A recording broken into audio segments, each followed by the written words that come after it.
This podcast is a quest for well-being, a quest for a meaningful life through the exploration of fundamental truth. Enlightening ideas, insights on physical, mental, and spiritual health. The inspiration is love. The aspiration is to awaken new ways of thinking that can lead us to a new way of being well. Welcome to Body, Mind, and Soul Healing Conversations.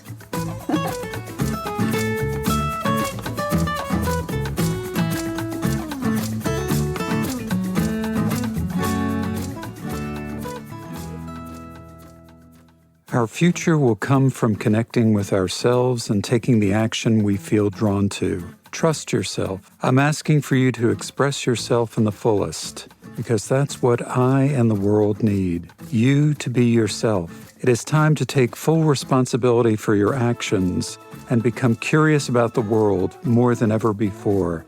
It is time to take your life in your own hands, away from the distractions of the past.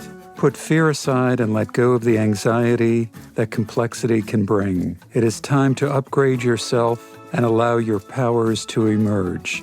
Build resilience to resist the negative media cycle and the lure of extractive algorithms, and be aware of giving yourself too much choice or too many conveniences. Valeria Teles interviews Sini Ninkovic, the author of Untethered, Overcome Distraction, Build Healthy Digital Habits, and Use Tech to Create a Life You Love. The average person consumes over 12 hours of media per day. 88% of Americans feel uneasy leaving their phone at home. It is all too common to hear that our technology has taken over our lives. But what if the problem isn't your smartphone, but just the way you're using it?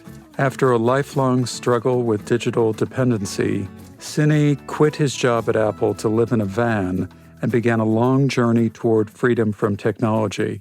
But in the process, he learned that the key to inner peace was not found in removing technology from his life, but in rethinking his relationship with it. Along the way, he spoke with countless industry experts, attended intensive mediation retreats, and became a certified digital wellness educator. The tools he discovered were so transformative that sharing them with the world has become his personal mission. In his groundbreaking and practical new guide to digital freedom, tech guru turned wellness instructor Sini Ninkovic argues that there are counterintuitive mindsets and methods for transforming your relationship with technology and your life along with it.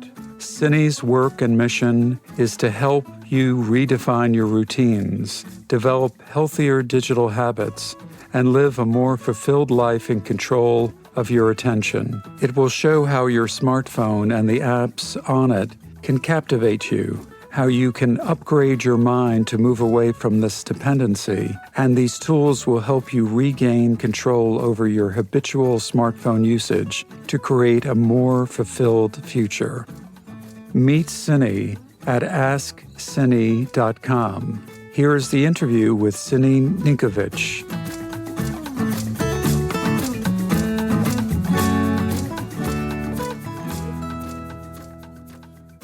In your own words, who is Sini Ninkovic? Wow, that's a great question. For me, it's somebody who loves to explore, primarily trying new things out, exploring old experiences more deeply, but on a more obvious and like worldly note, it's somebody who is really trying to help people. I'm trying to help people overcome distractions, create healthy digital habits. The average American spends 14 and a half hours connected to media, and I want to help them regain some of that time back. What an interesting mission to have, especially given this time, the pandemic, and we are in a way forced to be at home more around television, devices, phones, computers, and work from home.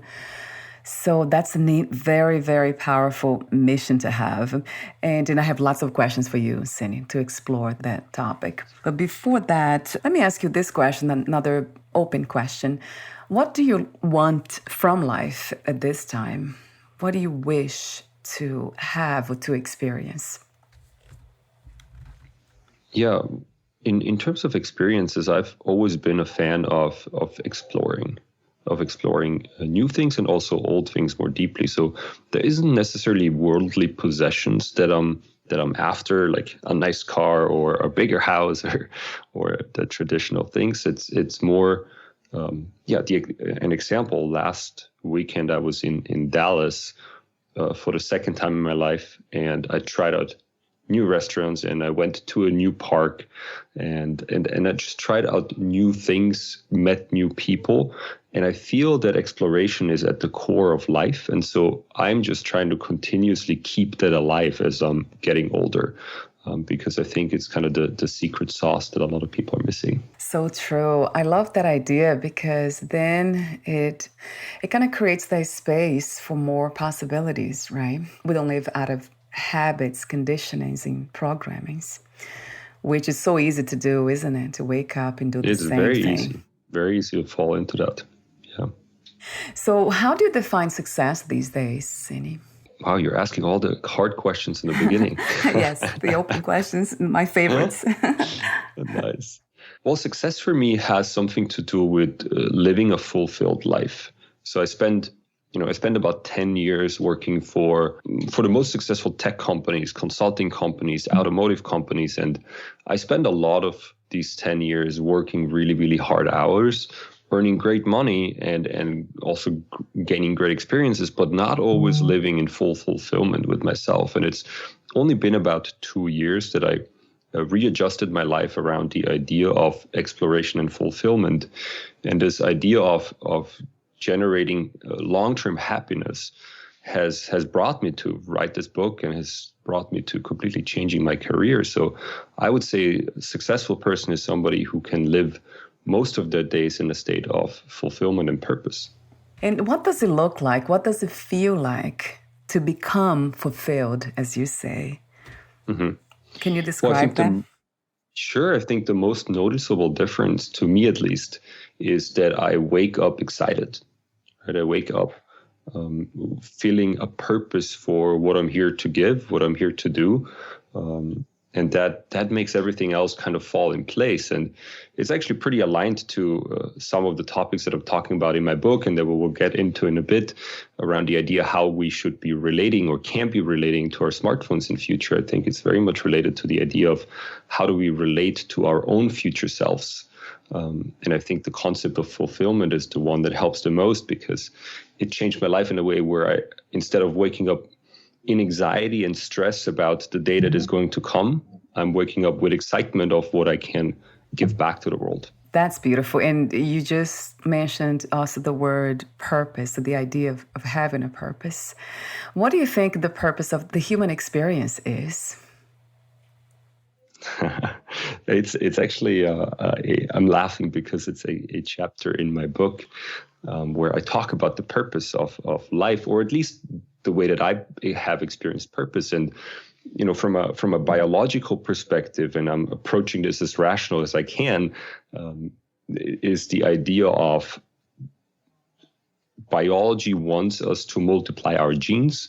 And while we do so, our genes test out different variations of itself. So basically, in my understanding, life is trying itself out in different ways of being in this world.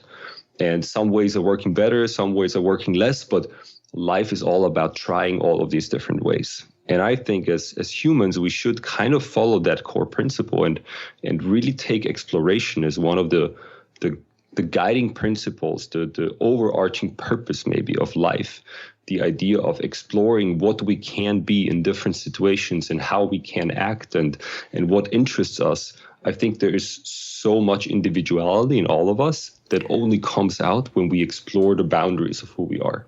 That's an interesting answer. So the idea that life itself, it's exploring itself, it's experimenting itself, and it's always evolving. I love this idea, and I believe in energy. So it's like energy moving, dancing, and doing what it does. I wonder, how can we change that? Is that something that we have actual control over? Because from my perspective, it seems like we don't have control over that movement of life, of doing what it does. Yeah, well, I think it's easy to fall within of the constraints of society, right? Society gives us basically a schema in which we can easily fit in. And when we fall into that schema, the chances are that we will become a great citizen of the world and a great citizen of society. But maybe there is a chance that we will be less close to our own selves, right? And so then as we grow up, we kind of start to distinguish what is other people and what is society and what is actually our own needs and desires. And so I think once that awareness and that consciousness arises, it becomes our duty to explore that other part that we've kind of neglected for some part of our lives, at least.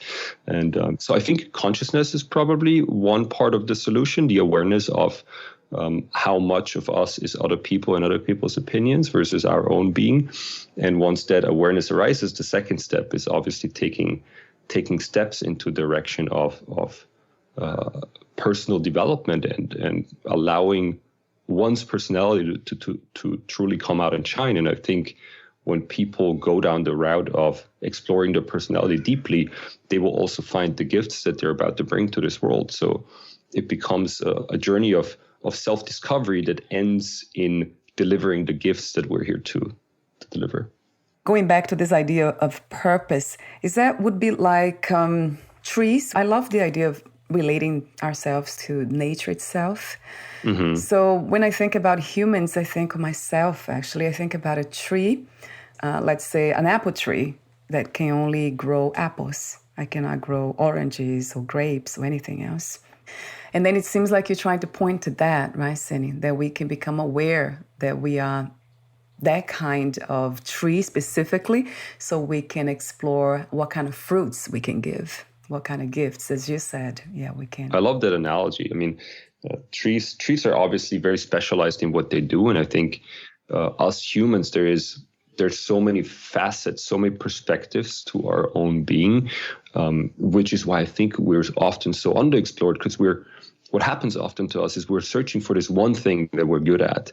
But the truth is, most of us are great at many things, right? And if we just focus on this like one tree of becoming an apple tree solely, I feel like that might work for a few years, but then that apple tree wants to morph into something else and become, a butterfly, or just show its personality from different perspectives, right? But when I think of trees personally, I think the biggest thing we can learn about trees is how to enjoy life without this need to be constantly moving, right? There is so much exploration that can happen right here where we are, in our neighborhoods or within of ourselves. It doesn't have to mean that we have to travel the world the entire time to be exploring. Exploration, it can be inward as much as outward. That's a very interesting perspective. So in a way, you're saying that we have many gifts and we can do many things, not just one thing, like trees do. They specialize in one thing. That's all they do, really. That's an interesting perspective. And I absolutely agree, because that's the nature of the mind, right? It's constantly moving and adapting and very open to everything. It's incredibly open. Absolutely. Constantly changing. Yeah, the mind can be easily influenced. So my other question for you is, I have so many here, I have to. Yeah, this one. You wrote, I think I saw that in the description of your book, one of which, there's so many phrases there, but you say one of the objectives of your book, the purposes, one of the advices you give, actually suggestions, to pursue a path of self-realization that goes beyond the digital and into the spiritual. So talk to me for a moment about what spirituality is to you, and if you have any spiritual beliefs and practices. Yeah, absolutely. Well, spirituality is this fascinating in-between world for me, because there is there is our rational reality that we're enforcing on a daily basis, and then there is religion, and somewhere in between we find spirituality. And depending on where one comes from, there are always certain attitudes towards it, right? That can be either positive or negative. For me personally, I've always tried to explore life from a very rational perspective until I had experiences that are harder to explain, which made me realize that there is probably an element of us that is all connected and way beyond our rational mind. And once, I think most of us will run into that situation, and at that point, one can decide to either run into religion, and that's an okay way of executing one's own spirituality, or explore oneself more deeply and connect with whatever higher being, purpose, or the universe itself, whatever you want to call the thing you're connecting to. I think that's what happens to most of us once we make those experiences. For me, the specific experience that I'm talking about is I did 2019, I did a Vipassana 10-day silent meditation retreat where you kind of meditate for 11, 12 hours per day. You're not talking to anybody. You're not able to touch anybody physically. So it's a very solo journey, but within of a bigger group of people. And in that experience, by day 3, what happened to me, my inner voice was just so loud because I wasn't hearing other voices anymore, that the insights that I was generating, they weren't insights coming from my mind. They were, I would describe them as knowing. They weren't necessarily words either. They were just a felt experience of knowing what I had to do. And that's harder to explain for the mind, where such a knowing is coming from, because our mind is great in the thinking process, right? It's so capable at describing thoughts in matter of words, but thoughts are never certain. And so we're in this constant modality of slight uncertainty, versus knowing feels way beyond thoughts. It's just a certainty that the mind can't really produce. That sounds wonderful to me, that space, that if we can be there, that space of knowing. And I wonder, what is that kind of knowledge about, Sini? What it comes to you relating to that idea of knowing? Well, what came to me personally, and I think this is different for everybody, there was an idea of purpose and what I was supposed to bring to the world for the next 2 years. In my specific case, that was, I just finished my job at Apple in 2019, and I was kind of feeling burned out and had a sense of purposelessness after spending so many years in the tech world. And then when I did the Vipassana, by day 3, this inner knowing just made pretty clear to me what I'm here to do, which was one of the main lessons I heard was the idea of educating, teaching, speaking, and writing a book about our relationship with technology, especially the relationship with our smartphone, which is this first device that we're truly in relationship with, that we carry around wherever we go. And I wanted to dig a little bit deeper, do some research, talk to thought leaders, and really figure out what the future looks like with this device that is taking over more and more of our lives. Yeah, and I'll be asking you questions about it in a moment. I have one last warm-up question. What is freedom to you? What is your understanding of freedom, Sini? Well, you're literally asking the hardest question at the end. Freedom is fascinating because obviously we live in a society where freedom has a very, very important meaning for the entirety of society. In my concept, it's the idea to be able to make your own decisions. Whether you follow through with them or not is a different question, but to make your own decisions feels very freeing to me. Obviously, financial freedom is a big perspective, but I think the freedom of the mind is significantly more important than even financial freedom. As we know from a lot of studies, one does not have to be a millionaire to feel free. One does not even have to be earning high incomes to feel free. It's more the question of the mind and how we position our this construct of body, mind, and soul in this world in order to feel the ability to make our own decisions and to lay out our own path. You wrote the book, Untethered, Overcome Distraction, Build Healthy Digital Habits, and Use Tech to Create a Life You Love. So talk to me about the main inspiration and intention of writing your book, Sini. Yeah, sure. So the idea, as I just mentioned, came during a Vipassana retreat 2019, but I had problems with tech dependency for as long as I can think, basically. And I remember distinctly getting my own computer at the age of 12 and starting to play online games. And at some point I was playing more than I was ever in school. And that followed through into my young adult years until some of my roommates were just fed up with it and told me what my experience of life was lacking, right? And so I gave up computer games for about 8 years, and then returned back to them a few years ago because a friend of mine just told me that there was this awesome new game that you could play on an iPad. And I thought to myself, after 8 years, I must have figured it out by now. But it took me only 10 days to get to 10 hours of gameplay per day. So the games that we experience today, the apps that we're seeing today, in my opinion, are not significantly better than they were a decade ago. But what they are able to do so much more effectively is keep us engaged and keep us in the environment. And that's why we see the average American in 2017 spending 10 and a half hours with connected to media, and in 2020 spending 13 and a half hours connected to media. So we're adding about an hour, 50 minutes to an hour every single year, and we're now pushing against the boundaries of sleep. So where is it going to go from here, right? We're literally pushing against human boundaries. And so in 2019, I had a chance to speak to Tristan Harris, a friend of mine who is the founder of the Center for Human Technology and has brought out The Social Dilemma, that was one of the most successful Netflix documentaries of all times. And many people have seen it. It describes the problem that we're all facing. And I was certainly inspired by his work as much as I was inspired by Vipassana. And then as I was researching this field, it became so clear to me that there is a different way that we can relate to our phones. And all the advice that I read so far, I think has an approach to this problem that is not future-proof.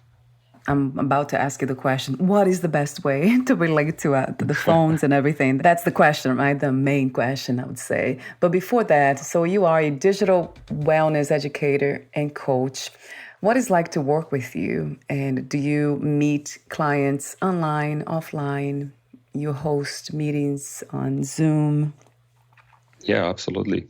So far, my book is obviously my biggest platform, and it's led me to amazing conversations like this one, or going to conferences and giving speeches.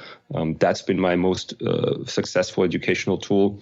I do one-on-one coaching as well. Those are typically one session every 2 weeks with clients to really hone in on the rituals and the habits they have in every single day. I'm currently working on courses, which are going to be 7-day challenges to help people regain an hour in their everyday life after just 7 days. So I'm hoping that will really help people regain the time that they deserve to hone in on the relationships that truly matter. So you speak of time a lot. So in a way, we are wasting time with this giving attention to computer games, because I love to connect with the internet. That's what I do, like this podcast, and I have a website, and I write books. Sure. But this is all I do, really, though. I come here to do this, what gives me the sense of purpose, as we talked earlier. And then that's it. And then I'll go on doing some other things that my husband, my dog, and then nature, exercise, and all that. So what is that about some of us, that, especially kids, that they get hooked in a way to the media life, as you call it, the digital life? Yeah, talk to me about that. The causes to that. I think you mentioned briefly about that there's something that's more engaging now. So yeah, I don't know anything about it, Sini, so that's why I'm asking. Yeah, absolutely. Where do I start here? Right. I think the easiest Yeah. the easiest point probably to start is to say everybody has their own apps of desire. The things that hook us are different for everybody. Some people have alcohol addictions, some people become dependent on drugs, and some people become over dependent on food, right? So it's what hooks us is different for everybody. It's similar in the digital world. I know people whose Gmail app is the most addictive app on their phone, which sounds so silly to me, but that is the reality for some people. And for me, it was always YouTube. And I know that for a lot of teens, it's social media, whether that's Snapchat, Facebook, or whatever they're using these days. So what hooks us is different. I think it also depends kind of on the stages of life and what we prefer. But what is obvious in the data is that teens, as they are trying to figure out who they are in this world and where they see themselves and the worthiness, there is a tendency to compare with other people where they're at, right? We've all experienced that as teens, where we were trying to fit into a group and be part of a community. And that is so challenging as a teen because one does not know themselves well enough to really position themselves in a community. And so that's where social media kicks in. It becomes really, really easy to see the better lives, at least the portrayed better lives that other people are living. And so the Center for, I think, Disease Control in Canada, Ontario, they are bringing out a survey among middle school kids every 2 years, and they're asking mental health questions. And between 2017 and 2019, this survey also asked the kids how much time they spend in front of screens. And between 2017 and 2019, the time increased by about 20%.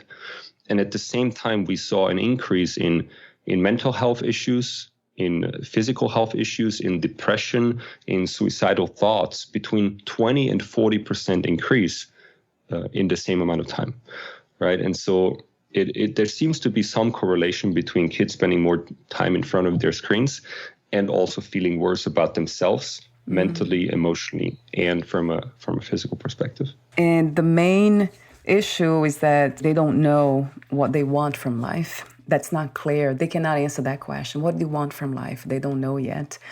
In your book, you say something interesting that relates to that. Towards the end, there's a line there that says, our future will come from connecting with ourselves and taking the action we feel drawn to. Trust yourself. I'm asking for you to express yourself in your fullest, because that's what I and the world need, you to be yourself. That's the challenge, because we have this desire to connect with others and to please them and to belong somewhere, as you said, too. So I wonder, how do we balance that, the desire to connect and to belong, in this grounded feeling of knowing who we are? Yeah, that's a great question. For me, it all starts. So my journey basically started about 2 years ago, where I redefined a relationship with my phone. And what I figured out for myself was that my phone isn't actually a device, right? Most people think of it as a device, but I actually think it's the first time we're in a true relationship with a technological device. That's closer comparable to a romantic relationship, or the relationship with your parents, or the relationship with our siblings. I think that's closer to that type of relationship. And it didn't need us to have robots that are talking to us. It's a different type of relationship. But what makes it like a relationship is the idea that, for example, the closest 5-10 people in our lives kind of make up who we are. And similar with our phone, the most used 5 to 10 apps will define the personality of our phone. And right now, it seems to me that what we're doing is, wherever we're going, we're bringing this partner with us, and we're insecting the partner in between us and other people. It's the equivalent of somebody who has a huge crush on a romantic partner and brings them everywhere they're going, but is at the same time disconnecting with their friends while doing that. We've been doing that now for a decade, right? And so it makes it very easy to feel disconnected with the people we're in person with, because we're always intersecting this other in between that is trying to connect us. I mean, truly, this machine is just trying to connect us with other people. But when we're then in person with them, we still try to make those connections online. And so if we start thinking about this device as a relationship in our life, a lot of the simple questions become easy to answer. Like, should I be using my device while I'm in the bathroom? Well, would you bring your parents with you into the bathroom? You probably wouldn't, right? Or would you wake up your device at 2 a.m. to ask what the weather is going to be tomorrow? Well, would you bug your sister at 2 a.m. to ask that question? You probably wouldn't, right? And so if you know where to go, how to grab food in your neighborhood without needing a GPS, why would you bring that partner with you? Wouldn't it be easier if you bring back the food instead of bringing the other with you? So all these questions are easy to answer once we accept the idea that we are in relationship with this device. And that also means when we're in person with other people, well, I don't want my parents to be part of every of my relationship. I don't want my romantic partner to be part of every relationship. So when I'm in person with other people, then I'm already achieving what my phone is enabling me to do, which is connecting with others more deeply. That is such an important message. And we have seen that, you're right. That happens a lot. When we go to restaurants, we see people doing that they have the devices in between them and they're having the relationship, as you say, with the device and not the other person. So do you call that dependency, addiction, bad habit? Have you found a word for it? Yeah, I think everybody has kind of a different word to it. I think addiction has a clinical element to it that it's hard to define whether it is an addiction or not. I would say for sure there's a codependency going on. 90% of us feel anxiety just thinking about leaving our phone at home while we're leaving our house. So 90% of us are not able to do that, right? So there is some kind of dependent relationship with our phones. 1/3 of us walks in the streets with our phones in our hands, but only that number halves when there's another person walking next to us. So it's clear that we're trying to replace other people in our lives. It's clear that we want that other to be with us at all times, but I'm not sure if I would go as far as calling it addiction. There's definitely a dependency that we're building. And I think it comes from this idea that the phone has become, our phone have become tense over the past decade, meaning they are beautiful, they are connecting, they're fast, they're good speakers, they do everything so well. And then we, on the other hand, are like 5s or 6s, right? And the advice that we're getting online is basically, how do you make your phone a 5 or 6 so you can be in a relationship with it? So put it in grayscale mode and delete certain apps and get rid of notifications. Those are all ways to make our phone a 5 or 6. But my question is, what would it mean if we became tense as well? There's a section in your book that you called Part 2, Mindset Upgrades.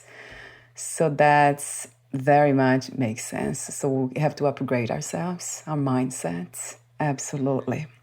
I think, and you probably know this better than I do, I think we are on this journey as a society, as humanity, whether that's coming through in psychedelic drugs or in therapy or in coaching or in people trying to connect more deeply with each other to understand different cultures. We are on this path to like upgrading ourselves. And I think part of the purpose to upgrading ourselves is so that we can actually deal with the technologies that we will have to face in future, but we can't face them if our first reaction to it is dependency. What do you see as the main purpose of technology, Sini? Well, I think down the line, the internet was created to make us more connected to each other. The internet is the foundation of every device that we use today. So I still believe that at the core, we've created technology to be closer to each other. And if we carry that belief forward, it becomes also, again, easier to understand how to use our smartphone, right? Unfortunately, it is such a complex device that it's very easy to build other tools on it. And we have to realize that the most used 5 to 10 apps will define the personality of our phone. So we're co-creators of that personality that our phone has. And depending on what kind of partner we want in our lives, we can actually make decisions towards that future. Ah, wow. What an interesting language you use to talk about technology. I never had this conversation before. This is refreshing. That's wonderful. So, I know your book is a guide to creating a healthy relationship with digital technologies and also living this untethered life, as you speak. So what are some of the suggestions you can disclose? I know you've been talking about lots of them already, but more specifically, if you could, I know listeners will read the book if they want more information. Whatever you can disclose here will be helpful, Sini. Yeah, absolutely. I mean, there's so many different tools and toolboxes that I'm describing in there that are mainly centered around the idea of upgrading ourselves. I do talk about settings for our phones as well and stuff like that, but I find that secondary to improving our own selves. And two concepts that I can talk about that are probably among my favorite concepts. One is the idea of structural intention. So when we walk into the average American home, typically we see a big living room, and that big living room is designed around the idea of watching TV. Right? There's this big TV in the middle of it, and there are couches around it, and there's maybe a small table in front of that so we can lay down our glasses while we're watching. So then our kids come home, they sit down, and they start watching TV, and we get angry when that happens. But we've also designed, the intention behind the design was for somebody to sit down and watch TV. And when our kids fall into that intention, we're angry, right? So what would a living room look like if it was designed around the intention of connecting to each other, or it was designed around the intention of playing with each other, or it was designed around the intention of reading books? Those living rooms would look very differently. A friend of mine had years ago the idea of designing his living room around connection to other people. And so in his living room, there's no TV, but there are couches and kind of floor mats where people lay on in a circular form around a center. And in the center, there are two boxes with a bunch of tools like massage guns and toys that people can play with and that they can connect to each other while they're playing. And so every time I'm there, I'm exploring a new tool and at the same time meeting another person, which is a wonderful experience. Our bedrooms, we actually do a great job with our bedrooms where we have, a bed and blackout curtains. So it's the structural intention there is sleep. But then some of us bring a TV into that room, which is a machine that is shining white light into our eyes, which is the opposite of the experience of sleep. So then that entire intention gets ripped apart, right? So one idea is bringing back structural intention into our everyday living spaces. Yeah. Another idea, and this is actually my favorite one, and I'm probably taking advantage of it for like 5 to 6 hours every single day. It's the idea that we are actually horrible when it comes to taking care of ourselves. What I mean by that is only 8% of New Year's resolutions get achieved by people. Only 8%. Only 2 out of 3 people buy medications that are recommended from their doctors to be taking. But when a veterinarian tells us to give certain medication to our pets, 9 out of 10 people buy and give that medication to their pets. So we're really good when it comes to taking care of other people. We're quite bad when it comes to taking care of ourselves. And so what if the solution to tech dependency wasn't utilizing more of our willpower to fight the urges, but rather help other people stay in alignment with the needs of their future self? For me, that means for about 5 to 6 hours every day, I have a friend of mine come to my space. I have this 2-desk setup, and we actually co-work with each other, trying to achieve what we are seeing in our future, right? And so I help them make sure that they stay accountable to their future selves, and they at the same time help me to stay accountable to my future self. And this shows up in numbers. So, for example, when there are statistics that show that when we write down a goal, there's about a 25% chance of us achieving it. When we tell another person that we're trying to achieve a certain goal, that percentage increases to over 50%, right? So we double our chances of success just by involving another person in our lives. And I think there's a lot of opportunity to do that going forward. I'm using apps like Flow Club and Focus Mates. Those are apps that are providing you accountability buddies to help you become the version of yourself you want to be. It goes back to the beautiful idea of connecting to humans, human beings. Absolutely love that. I'm so glad you have learned. You went on that journey and you learned the lessons, and now you're here teaching us. I love the idea of the structure of spaces being more receptive to connectivity. So designing spaces that will invite that, welcome that idea. That's beautiful. Thank you so much for being you. Thank you, Valeria, for having me. This is a wonderful conversation. We're almost at the end, but I do have a few more questions for you, Sini, the ending questions. Would you like to add anything else before them or read a passage in your book? I'm actually very excited to hear another few of your open-ended questions, because they have been the most fascinating ones I had on any of the podcasts so far. Thank you for the encouragement. The body appreciates. The mind's all here. Let's see. I have too many here. I'll ask you this one. What was the hardest lesson to learn about yourself and life as of today? The hardest lesson to learn was, I think it was accepting the idea that I have changed so much that I cannot stay on the path that I worked decades to create. That is probably the hardest lesson, to accept the change within of yourself that leads you to a new and very uncertain part. And that's very scary in the beginning, and it takes some courage to step into that. But accepting our own changes, I think, is probably one of the hardest things to do in general. That's true. That makes me think about the restructuring the self, upgrading ourselves. That will bring a lot of the feeling of discomfort, but that's natural too, of course. And then I'll ask you this one. What is another word for life? Another word for life? I think love is a great one. I think exploration, universe. I think those are all good words. And at the end of the day, when you dig a little bit deeper, they all kind of lead to the same point. They're just different expressions of the same experience, I feel. What is your idea of love?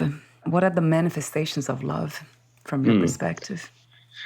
Well, I think actually the Greeks had a really good description of love. They had multiple different ways of expressing it and different names for it. So there's a love for each other and for friends. There's love for family. There is love for romantic partner. So love can be expressed in very different ways, but at its core, it's always the appreciation, respect, and the seeing of others for who they truly are behind what society sometimes does to them. If we can come to that point, right, Sini, to not just accepting others for who they are, but ourselves. Oh my God, that's the hardest, right? Yeah, it is. It is. Yeah, unconditional self-love, right? And my last question is, what are 3 things you wish everyone to experience before they lose the body, before they die? True love. There's nothing more beautiful than it. Harmony and peace. Thank you so much, Sini, for Absolutely. that intention, beautiful intention. When you're talking about true love, I heard the baby. And I'm like, oh, perfect, perfect timing. Right. So thank you so much for sharing your wisdom, doing what you do, having the courage to be yourself, and to you just paving your own path, which I know some people claim that we have many paths, as you said before, but I do believe in that path of unconditional life, unconditional love. There's one path only, is to get there if we wish to be at peace. And before we say goodbye, where can we find more information about you, your books, products, services, and future projects? Yeah, totally. My personal homepage is called asksini.com. So instead of Ask Siri, it's Ask Sini. And the other web pages are theuntetheredguy.com or theuntetheredbook.com. That's the best way to find me. I'm offering on all my websites, I'm offering a free 20-page guide with my top 3 favorite strategies to overcome distractions, so that can be easily downloaded on any of those websites. Wonderful. I'll have those links on your podcast profile too. Thank you so much again, and we'll talk soon, Sini. Bye for now. Bye.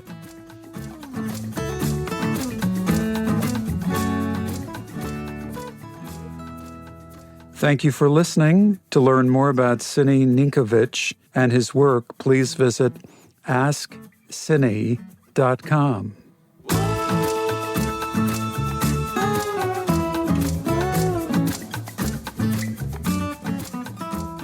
To learn more about this podcast, please visit fitforjoy.org/podcast. Thank you again for listening, and bye for now.